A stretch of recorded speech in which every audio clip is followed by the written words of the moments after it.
Ce matin-là, pour ces élèves de CM1, CM2, le cours sur les droits de l'enfant se fait sans cahier, sans stylo et sans manuel.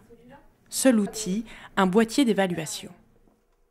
Tout ce que ces écoliers apprendront durant la matinée est projeté sur un tableau blanc numérique. À l'école Jean Monnet, à Elancourt, dans le département des Yvelines, les enfants travaillent avec les tableaux blancs interactifs dès le CP. L'outil numérique cohabite avec l'enseignement traditionnel. L'histoire d'Iqbal résonne alors dans la classe. J'ai 12 ans, j'habite au Pakistan. À l'âge de 4 ans, j'ai été vendue par mes parents. Iqbal habite à des milliers de kilomètres de ses enfants et pourtant, c'est comme s'il était là, parmi eux. Comme on les entend, on entend leur voix, on ressent l'impression qu'ils ont. Ça vient du fond du cœur. Même si le fossé entre garçons et Ces filles, nouveaux supports d'éducation ont séduit l'UNICEF France. En partenariat avec Prométhéon, l'un des leaders mondiaux dans le domaine de l'enseignement numérique, ils ont conçu 17 parcours pédagogiques.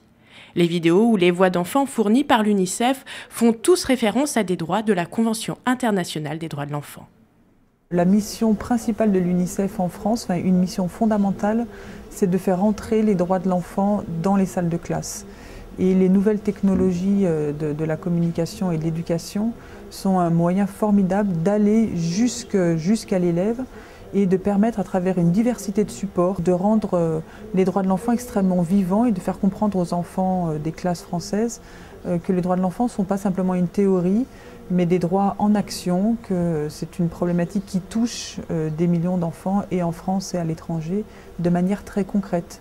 Une seule réponse parmi les trois.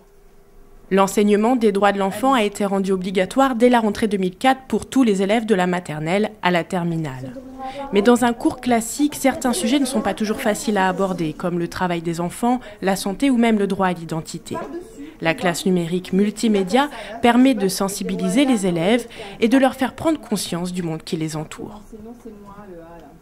Inscrire les droits de l'enfant dans les tableaux numériques, moi ça m'aide parce que on n'a pas forcément tous les outils et la formation en amont pour pouvoir en parler aux élèves sur des choses qui sont dures parfois et les témoignages tels qu'ils sont expliqués, tels qu'ils sont dans les parcours permettent que ce soit des propos complètement vrais et c'est pas une histoire que la maîtresse raconte parce qu'elle l'a appris elle-même, mais c'est par contre un témoignage de quelqu'un qui l'a vraiment vécu ou qui le vit vraiment. Les professeurs disposent de parcours éducatifs clés en main, tableaux blancs numériques, boîtiers de tests et d'évaluation, ainsi que des logiciels de cours et d'activités. Les parcours pédagogiques sur le thème des droits de l'enfant sont téléchargeables gratuitement sur les sites de Prométhéon et de l'UNICEF France.